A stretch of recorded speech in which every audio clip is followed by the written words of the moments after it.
because we're talking about everything Icewind Dale, particularly as it relates to or is related to Rime of the Frostmaiden. Of course, the new story arc announced at D&D Live a couple of weeks ago, scheduled for release in September. I did a lot of reading on this week, particularly around the lore, the area. Icewind Dale, of course, being a bit of a fan favorite. It's deeply rooted in lore over more than 2 decades in the Forgotten Realm setting. So we're going to talk a little bit about that today. And this, of course, your Speaking Common weekly D&D news for the week of Saturday, July 4th. Happy Independence Day to our friends in the South. But if you missed the cast today, of course, you'll have the podcast and the VOD to see you through as well if you want to get caught up on all the goods. So without further ado, I want to talk about what's actually coming in the Icewind Dale campaign. But before going into that, a little bit of lore and story around the regions. Icewind Dale is that region that extends beyond the glacier peaks far, far to the north and west of Faerun. So a lot of people are familiar with the Sword Coast, Waterdeep, Baldur's Gate, and that whole kind of coastline that runs up the west coast along the Sea of Swords. Icewind Dale encompasses everything beyond the Great Glacier and the Sea of Moving Ice, I believe it's called. So while it is considered part of the region known as the Dalelands, it's actually completely separate. And I'll show some images of that in the cast as well. It will be right there-ish. So the history of Icewind Dale, of course, this is a backdrop in the setting for one of the most iconic heroes in Forgotten Realms lore, Drizzt Do'Urden, from the brilliant brain of R.A. Salvatore, written about and through over countless novels, compendiums, maps. It's been very well covered. So as Chris Perkins mentioned a number of times in an interview with D&D Beyond, Todd Kaepernick, I hope I'm pronouncing that right. Sorry, Todd. It was difficult to find a way to do it justice and write about things that were new and at the same time deal with the host and the wealth of content that's available in the region. It's very different, of course. We've never gone to like a really harsh cold weather climate in 5e D&D anyway.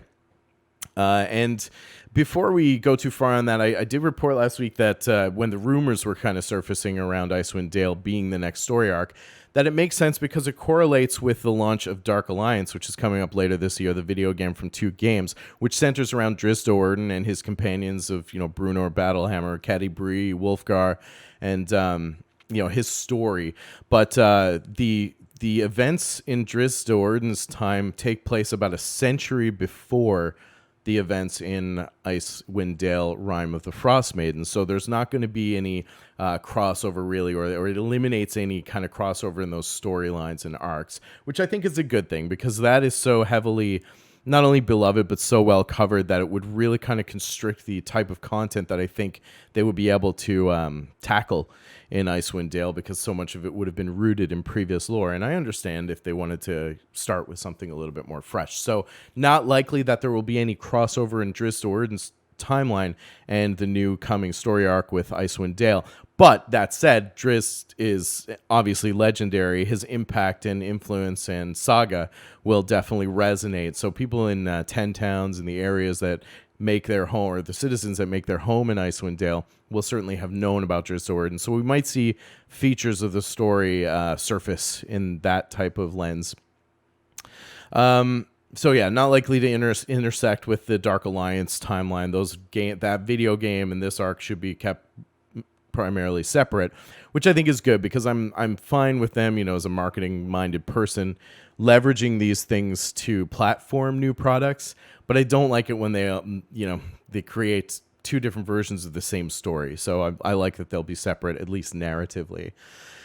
In addition to that, Icewind Dale, the video game. So Interplay and BioWare teamed up to deliver a top-down isometric video game in 2000. So 20 years ago was the birthday of, last week rather, I think it was June 29th, 2000. So last week they celebrated the 20th anniversary of that game launch. So this all kind of comes together and ties together nicely. I don't think any of that is by convenience.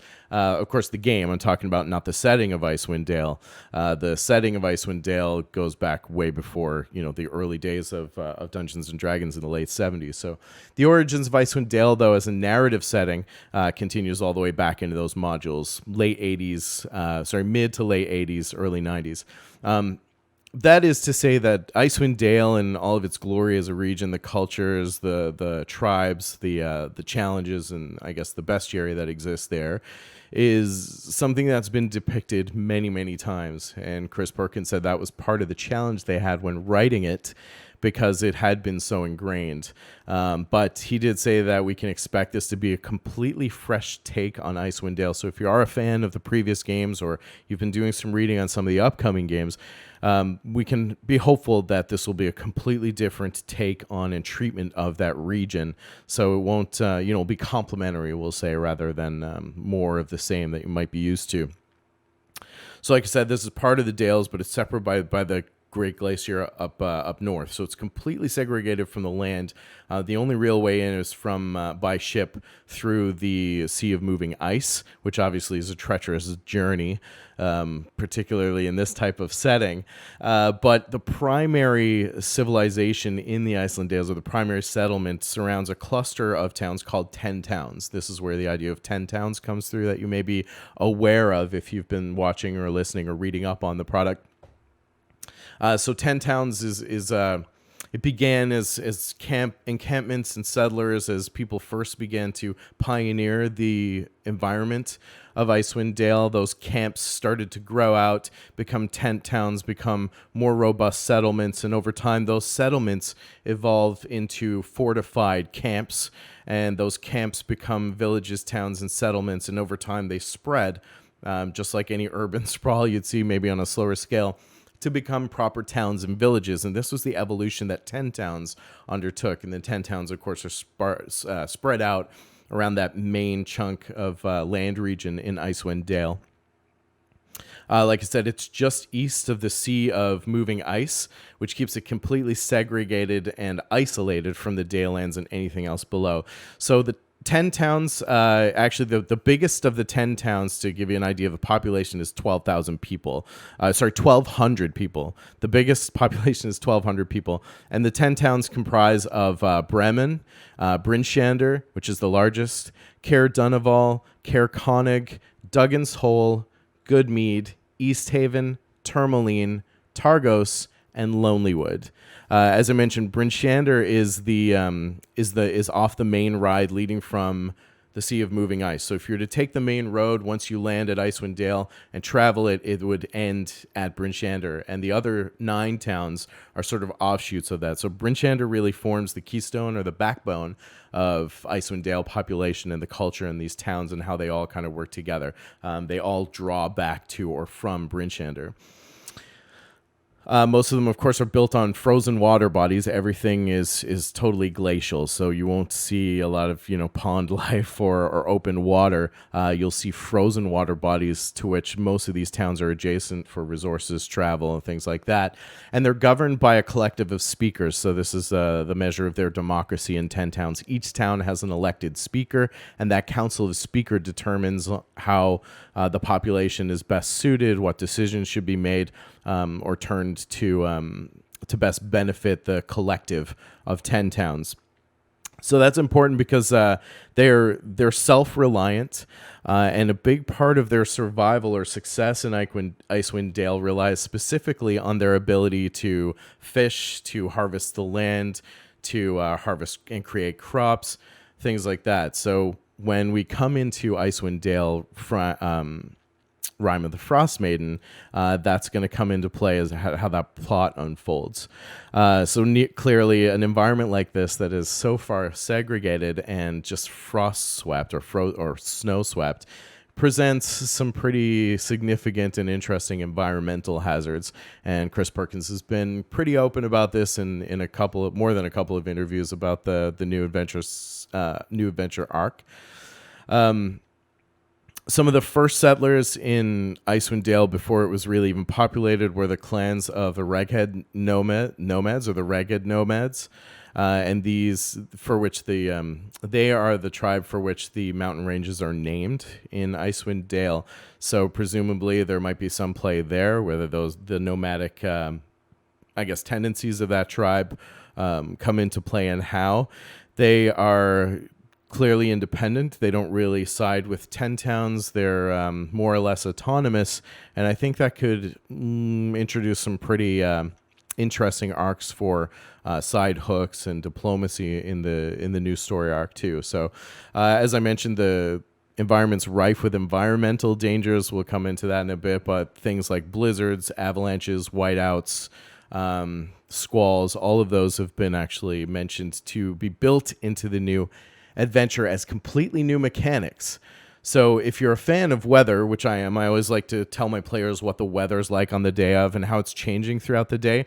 This is actually going to bring in some mechanical interest in how weather impacts the game, which I'm excited to see too. So more on that to come.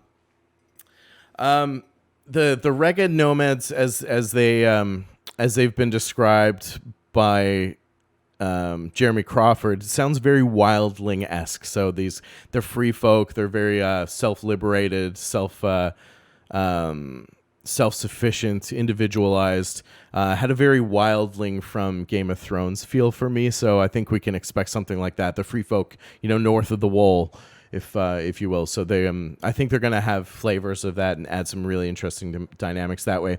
One thing that was actually an advent of the development of Icewind Dale that wasn't really part of the campaign itself, but as they were going through the Goliath playable race, Jeremy Crawford mentioned this as well, they realized that they come from these high altitude settings, right? But they never gave them as a race any way to survive in that kind of environment. So they've actually mechanically introduced cold resistance for Goliaths, which I think will affect that player race, which of course is made more popular so by Grog from Critical Role, I think, to be fair. So they're actually adjusting some of those racial traits for Goliaths to better reflect the high altitude, the harsh and rugged landscapes, and particularly the snow-swept scapes that they make their homes in. So some changes coming for Goliath in that with Icewind Dale. And then, of course, it's no great secret that the big bad, or the grand antithesis in Icewind Dale, rhyme of the Frostmaiden, is, of course, the Frostmaiden herself. And the Frostmaiden is an avatar. This is kind of like the folklore name for a lesser god named Auril. And Auril is the Frostmaiden, or representative of winter's cruelty and wrath.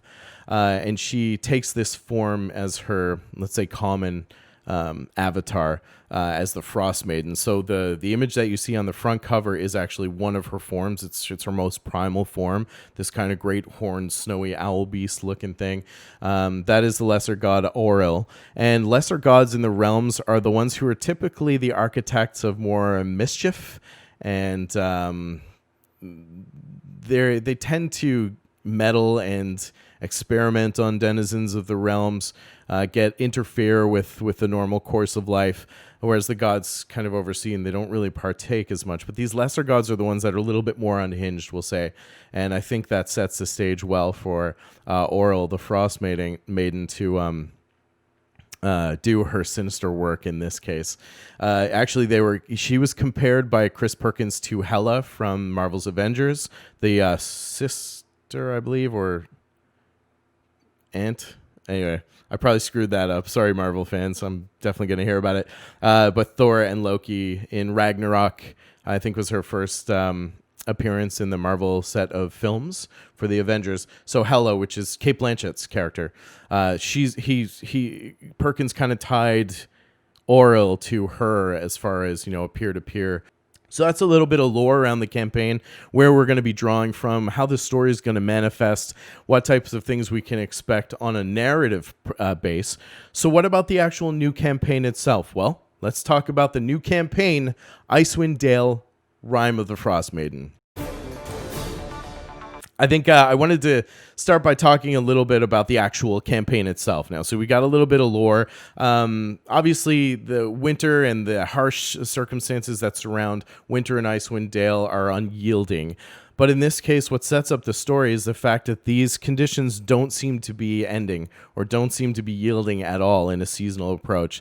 So as winter continues to grow more and more harsh, things become more and more frozen over. It begins to jeopardize the crops, the way of life, and the standard set of living that the citizens of 10 towns typically enjoy. This puts them in a particularly dire situation where towns begin to turn on one another. They become more primal and savage in nature, and the civilization, as we know it in Icewind Dale, begins to collapse under the weight of this endless winter or perceived endless night. There are a lot of throwbacks to the Crystal Shard, which is, again, that kind of pivotal jumping off point narratively, which introduced Drizzt Do'Urden, his companions in Catti-brie Bruenor and Wulfgar, and their involvement in the genesis of their story that really begins in Icewind Dale following Drizzt's exile from Menzoberranzan and Drow culture. So coming back into this, there's some kind of nods to that, the Crystal Shard, but of course the events of the Crystal Shard take place at least a century before this. But some nice throwbacks and some mention in there for fans of the series. Now, in all of this, of course, Perkins and crew have been decidedly vague on the details of all these secrets because they don't want to divulge anything that could jeopardize what seems to be one of the most important elements in the story arc, which is the intrigue and the horror. So it's being billed as a horror fantasy adventure, which I think is really neat. The only thing that really comes close to that in tone or flavor is Curse of Strahd and the events in Barovia and the setting of Ravenloft. But this is really interesting to see this kind of take more of like a guttural, primal thriller type approach to an adventure arc, and I'm excited to explore that with my players. So again, like I said, but they're being pretty vague around some of the secrets because they are such a critical point of building that tension and the chill, no pun intended, in the horror elements of that. But in that, the elemental danger, the environmental danger that just exists in Icewind Dale is apparently supposed to be a big part of what's going to make this hook or this adventure path campaign journey, whatever you want to call it, more unique and exciting. So the world itself is actually going to work against you, and there are mechanics, like I said, for those types of weather effects. Perkins quoted, "It's a horror story, but more of a modern horror. So it plays on the tones of isolation, secrets, and spin to play heavily on the concept of the enemy we know and the dynamics of trust, even between players." So there's a new mechanic coming in with this adventure campaign or this adventure arc that actually creates secretive sort of trust dynamics between players in the table. Hopefully that's not something that you have organically anyway.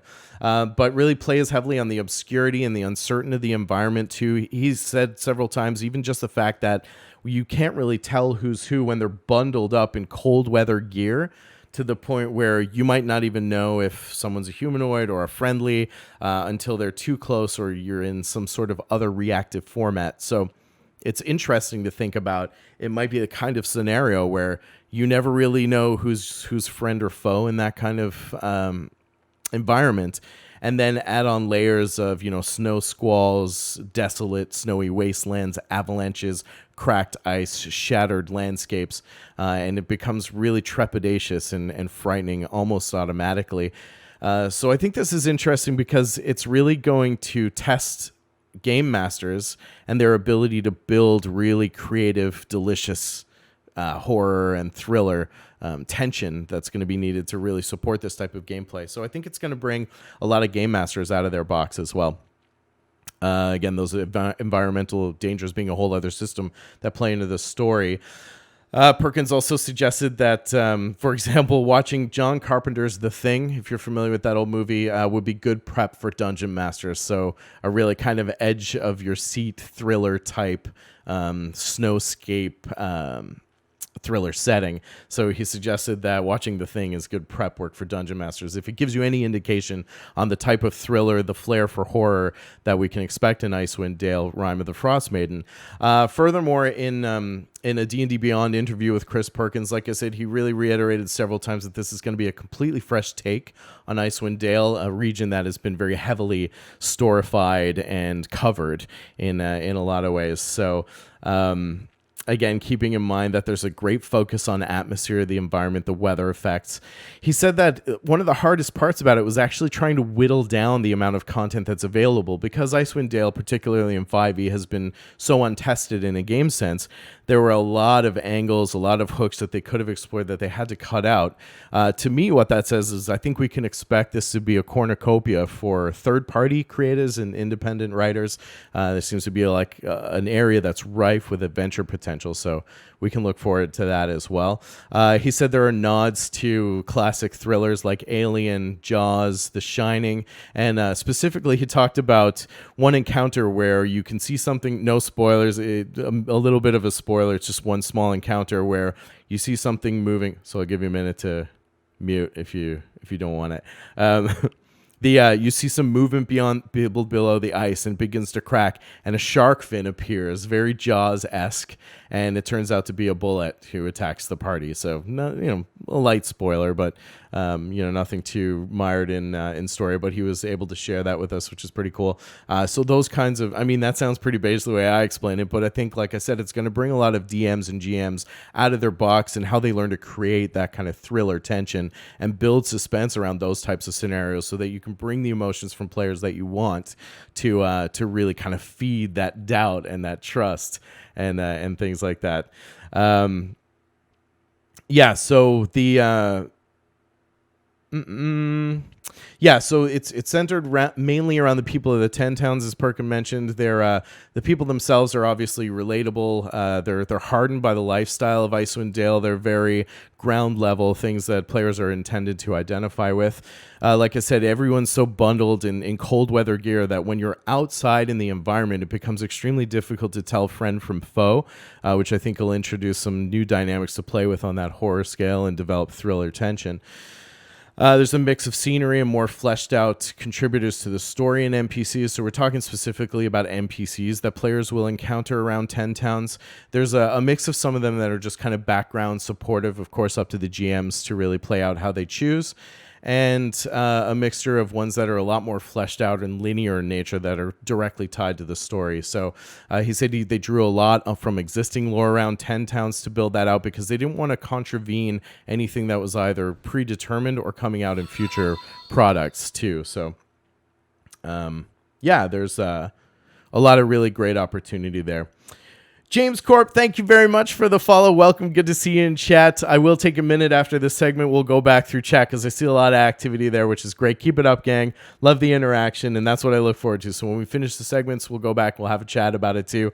They were drawing from a lot of that existing lore. Now, in this case, because of this eternal night and this extremely deep freeze that's descending over Icewind Dale, preventing their regular circle of life, a lot of people of 10 towns have started to accredit that to the Frostmaiden, Auril, and have actually turned to starting to, become acolytes of hers and make sacrifices to her. And it creates this division where some of the townsfolk have decided to lean into this and give over to it, and those who choose to resist and protect their homes. Like I said, that very hardy, sort of weathered nature of the townsfolk of 10 towns. But the Frostmaiden undoubtedly is credited with much of the despair that's befallen the region. When it came to story, they talked a lot about how they had collapsed some of the chapters in to keep it nice and succinct.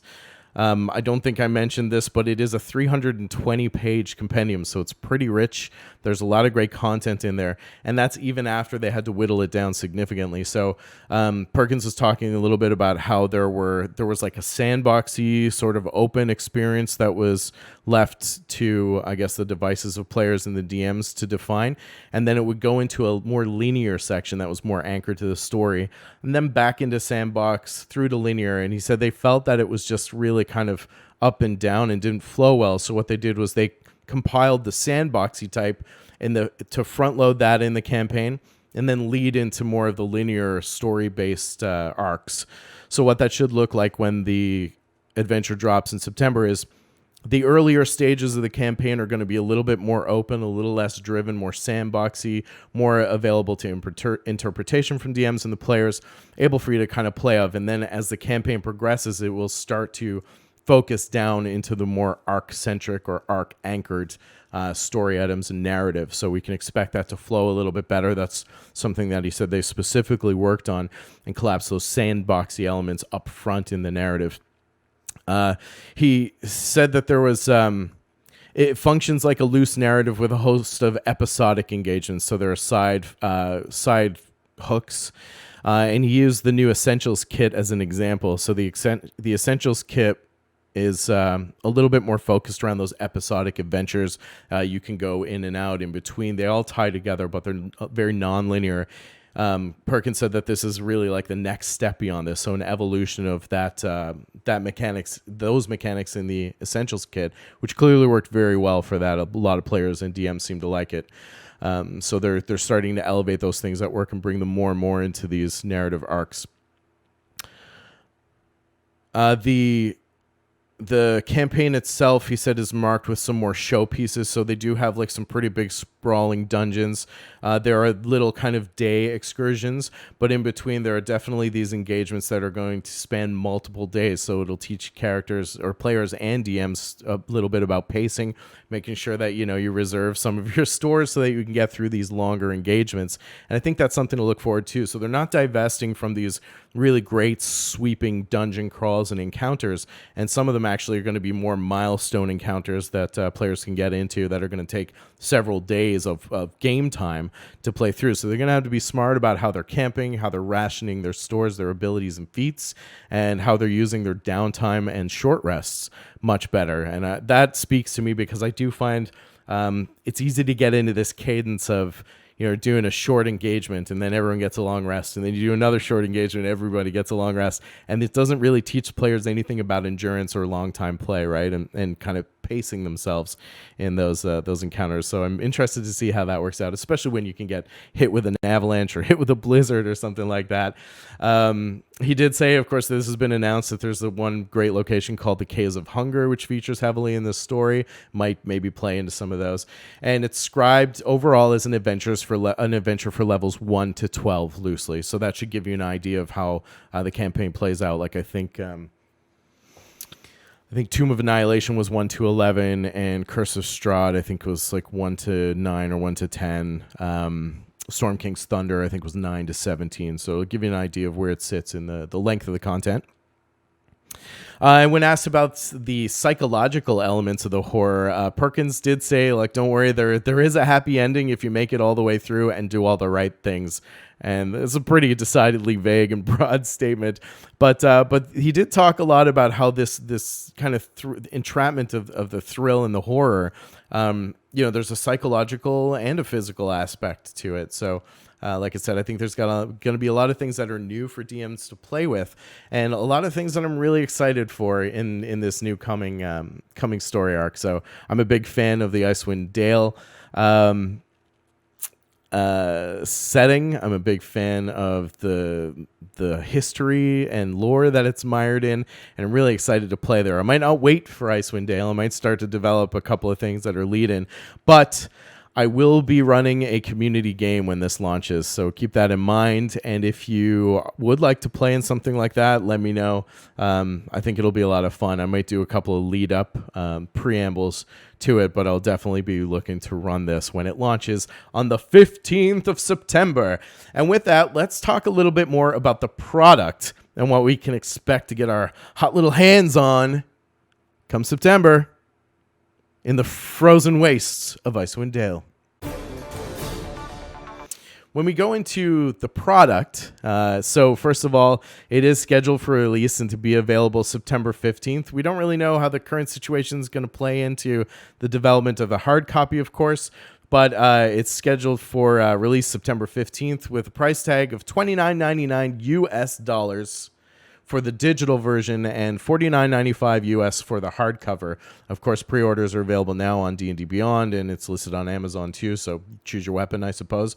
As we've seen with a lot of new campaigns that are being launched now, it does have a beautiful alternate cover, a beautiful alternative cover, which presumably, as they have historically done, will only be available in the hardcover version through your friendly local game store. So check in with your FLGS if you're looking to grab that limited edition cover. As I said, it's got 320 pages to the adventure, which puts it in a context with other campaigns. It's one of the largest ones that they've launched. And there's a lot of satellite and adventure hooks that are going to be developed with it as well, or launched with it. So not just the main narrative that takes you through the course of play during Icewind Dale, but there's also going to be a lot of side hooks, adventures, and like I said, those sandboxy options that keep things interesting and available for DMs and players alike to explore in different ways. So you'll see a lot of great things like that. In addition to that, in the new product that's coming, there's a new optional addition to character creation, which is tied to the theme of secrecy, which really features heavily. So they have their key messages all in order, and frequently in anything that you read about Icewind Dale or watch about Icewind Dale, this theme of secrecy and the keeping of secrets and the tension that it brings resonates throughout the whole story. Well, they're bringing that into character creation too. So this actually features in cards that are printable that every player will get, that features a secret that they and only they know, and they have to kind of keep that protected or divulge it as they choose as the adventure progresses.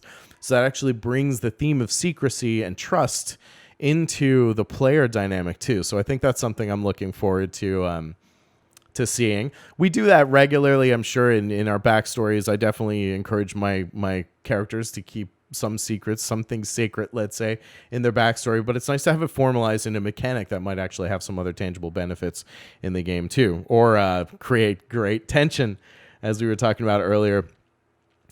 So these printable secrets cards are available to everyone, introducing some interesting dynamics for parties in the new setting. It does have all new mechanics for environmental effects that we were talking about earlier. So winter hazards like blizzards and avalanches, that as the environment actually works against you in this type of setting, they're bringing in whole new mechanics for those, which I think are fun. These are things that we are empowered to do as GMs, of course. But it's nice when it's recognized and they say, hey, okay, obviously this is something that's important, people are doing, so we're going to lean into it and actually give them the tools that they need to do and create these things in a more formal sense. So that's pretty neat.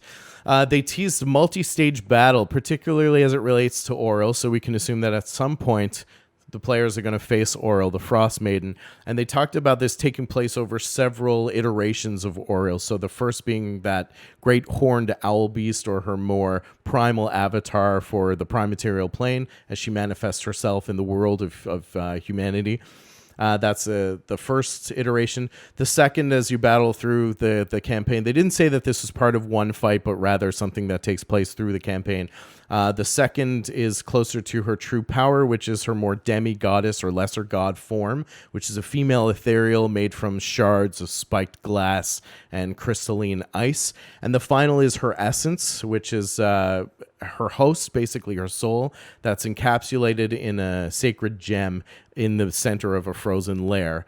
So that's three definitely very segmented tiers of battle. And this is not new, actually. They had launched something like this, similar to this in Theros.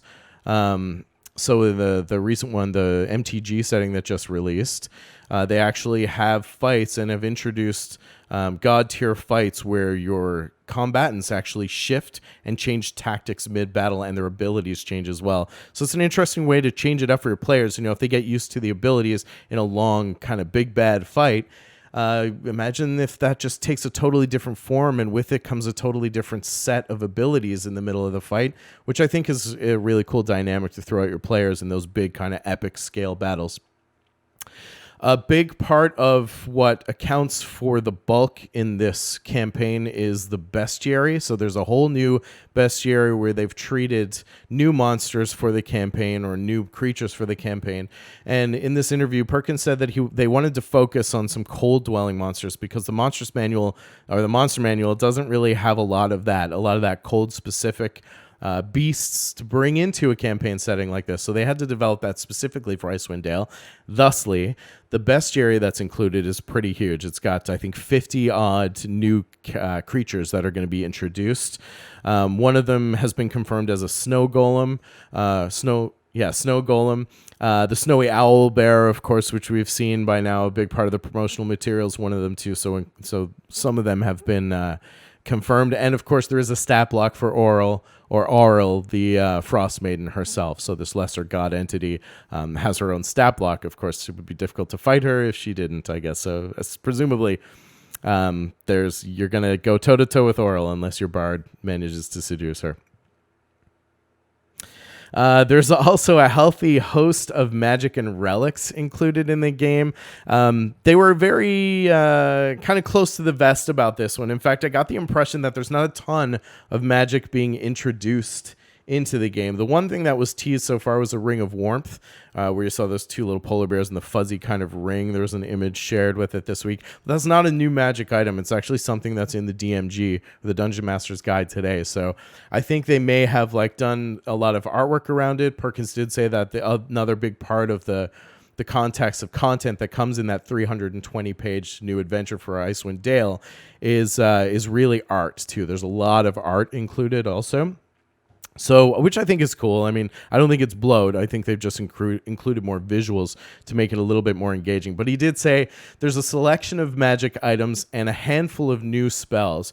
But he did say they only brought that in where the story demanded it. It's not the focus. So this probably won't have a big library of new magic items, weapons, spells, and effects. But it will have a limited listing of those types of things as they relate to the story in the region, presumably cold-oriented, maybe weather effects, things like that. He did say, though, in that limited supply, there are some amazing and terrifyingly powerful magic items that, in the hands of players, will create some very interesting situations, probably for DMs, GMs, and players alike. So, there's a lot of great stuff coming, I think, but that's everything that I was able to harvest around what's actually coming in the new published adventure, Icewind Dale Rime of the Frost, Maiden, dropping September 15th. Pre-orders up now on D&D Beyond at $29.99 US or $49.99 for the hardcover version, if you're so inclined. Beyond that, I want to talk a little bit about some of the tertiary products that are coming out in support of the campaign. Specifically, this is pretty common that we see now when Wizards announces a new campaign or a new arc. There's always a host of new products that are promised to kind of come with it. So we have some of the usual suspects and some of the more newer convention ones that are coming out. Of course, we'll start with, aside from the campaign itself, WizKids, rather, of course, have announced their line of miniatures for the Icewind Dale series. So these are their pre-painted, they come in bricks or boxes if you choose. It's fairly customary for a lot of these. They did it for Tomb of Annihilation. They did it for Waterdeep, the set of Waterdeep campaigns. They always come out with a line that resonates with the new campaign arc. So we will see the new set of WizKids miniatures starting to come through. It includes a 45th anniversary Sapphire Dragon mini. They're still beating that drum, I guess. Maybe the dice didn't come through the way that they had hoped, but they are releasing a Sapphire Dragon, which apparently is supposed to be pretty beautiful. I haven't seen it yet, but it does retail at $69.99 United States dollars. So that's like a small mortgage payment for me in Canada. I don't know. I never really bought into the Sapphire thing they were doing with the dice, and I don't know if I'm really going to fold for the dragon as well, but it's something they're doing, so I'll report it. There you go. There you have it. There's the information. And apparently it is part of the WizKids series too, so this is like whenever they announce a line of miniatures, they always announce like a signature mini as well. So this presumably is that signature mini, of course, tied to the 45th anniversary of Dungeons and the Dragons. Beyond that, we do have the Icewind Dale Dice and Miscellany pack. Of course, this is something that they've started doing. This one I actually really like. So this retails for $29.99 USD. And it comes with a couple of things that I think are pretty handy for DMs and players alike. First of all, it does have an 11 dice set, which I think should be the norm right now. I really do believe that any dice that are produced should be an 11 set dice. Of course, an 11 set dice set comes with 2 D20s, 3 D6s for, ability rolling and making fireball life easier, I guess, and percentile dice. So you have your 2 D10s. So you got your 2 D20s, your D12, your 2 D10s, D8, 3 D6s, D4, and I think that's 10. I won't math it on stream, but let's assume that's right. Of course, it also comes with the box that carries the set, which functions as 2 felt-lined dice trays. They used to do 1, but I guess they've started lining both sides of the box with felt now, so you can have 2 small travelable dice trays to go with you from game to game, and a play size, like a player-friendly play size fold-out edition of an fully fleshed out Icewind Dale region map that also shows 10 towns as well. So I thought that was a really nice touch, because think about it at your table, when your players kind of gather around the table and they're getting their places all set up. Well, this comes with a nice little kind of player-sized map of the region, and I usually print off a region map for all my players anyway, because I think it's important when you're playing in an area of the world that you have a visual of how that area is laid out, right? You see mountains, everyone can coordinate like where they want to go next or where they're traveling to. So I always found that beneficial, and this actually comes with a player-sized vinyl version of that, so I thought that was a nice touch. And of course, 20 double-sided cards that articulate descriptions of characters and adventures and encounters as well as they relate to Icewind Dale too. So some really nice kind of accoutrements that are tied to the campaign. If not for the dice alone, which in my hood has a value of maybe $11 to $12, they're pretty nice, pretty standard, translucent, like icy themed dice. But I think it's a pretty good buy at $29.99 US. Obviously that's subjective, but what it begs me to think though is like if you buy these for every campaign, then you're going to end up with like a dozen dice boxes and a dozen new sets of dice. Not that that's a bad thing. A little love for my dice goblins out there. The pièce de résistance, the one thing that really kind of had me raising an eyebrow, of course, Beadle GRimms. This is Matthew Lillard's brand, and Matthew Lillard's, of course, an actor, a Hollywood personality. I wouldn't say that he has trouble making ends meet, but he has launched this like luxury line of D&D based products under his banner of Beadle GRimms, and these usually amount to what I call like D&D for rich people. So they've announced that there will be a $499 platinum edition of Icewind Dale: Rime of the Frostmaiden, $499 US. That's a hefty chunk for anyone. Particularly in Canada, that's like, I'm going to go with PlayStation 5 personally instead, but to each their own. Nonetheless, objectively, it actually is a pretty attractive package. I won't lie. Like it comes in custom, I think leather bound or full leather bound boxing and packaging. They haven't really released much details about what's actually going to be involved or included in the platinum edition of Icewind Dale: Rime of the Frostmaiden from Beadle GRimms, because there's some things that they're embargoed. They can't really share at this time. They can't say much about it. But what we do know is that there are multi-booklets that divide the campaign book into more bite-sized usable sections, which is kind of a great quality of life improvement for GMs and DMs. There's a play-sized... there are 20 WizKids painted minis included, 5 or more full-size, table-size battle maps that you can use for running your game. I make my own, so kind of an value there for me. There are 60 encounter cards versus the 20 included in the Dice Miscellany. Of course, the Dice Miscellany comes in at 10% of the price of this thing. And they just had handouts and jewelry. No idea what that means. Don't know if I'm going to buy my jewelry from a D&D box set, but...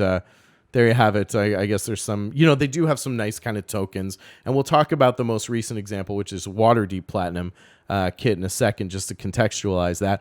A lot of bonus encounters and pre-made PCs, as well as additional art, exclusive art that's specific to the Platinum Edition. And I had to find some way to like say, okay, what have they done previously with Platinum Editions? And actually, there's a lot of nice stuff, I won't lie. But I don't know if it's really worth like a $500 buy for me personally. Like I said, that's objective, so you'll have to determine that for yourself. But to get down to the nitty gritty here, though, so there was in the Waterdeep Dragon Heist Platinum Edition, to use as an example, they included things like the Waterdeep Code, the legal code of Waterdeep, some great contextual narrative options. There were broadsheets and spec sheets for areas of Waterdeep and locations in Waterdeep. There were like in-character NPC-based handouts, like a list of individuals who were mired in various conspiracies. Jarlaxle, who is one of the feature NPCs in the campaign. There was a letter, like a custom letter that's like a handout for players. Deed to Troll Skull Manor. So these are kind of flavor items and accessories that come with it. They might make good kind of display case fodder. But otherwise, that's some of the flavor stuff that's involved. Battle maps that were included. They had 12 by 12 battle maps specific for the Waterdeep Dragon Heist campaign.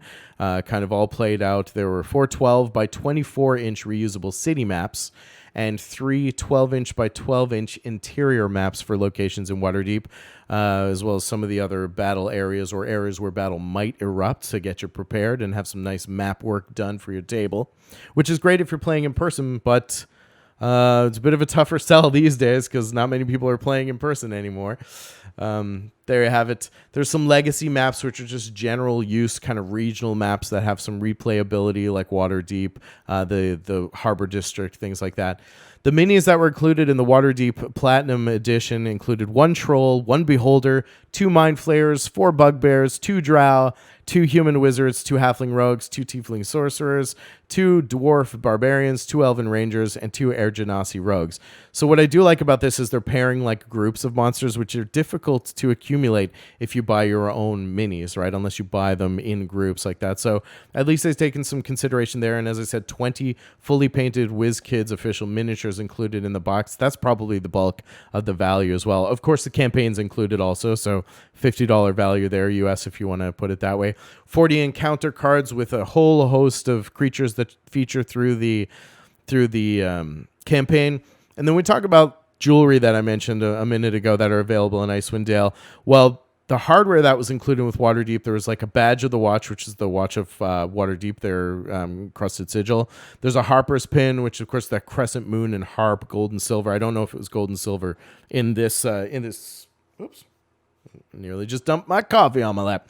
I don't know if it was gold and silver in this case, but a Harper's pin was included. Zentarum coin, Emerald Enclave clasp. So a lot of faction-based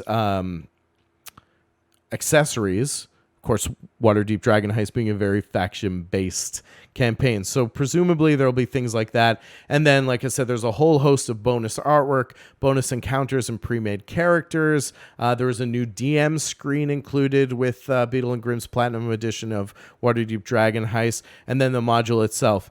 In addition to this, which I thought was kind of nice, is it also included an electronic version complimentary from D&D Beyond with this. So not to say that there's not a lot of really great things included or involved or added to the $500 platinum version. It's just a matter if you're willing to part with the $500, bucks to get your hands on something like this and the exclusivity that it offers. But I leave that to you. For me, it's a pass. I'll take my adventure and I'll build everything else around it. Thank you very much. But like I said, Beadle GRimms really carving out a nice niche for themselves as a provider and curator of high-end luxury D&D guilds. There's a market for everything, my friends.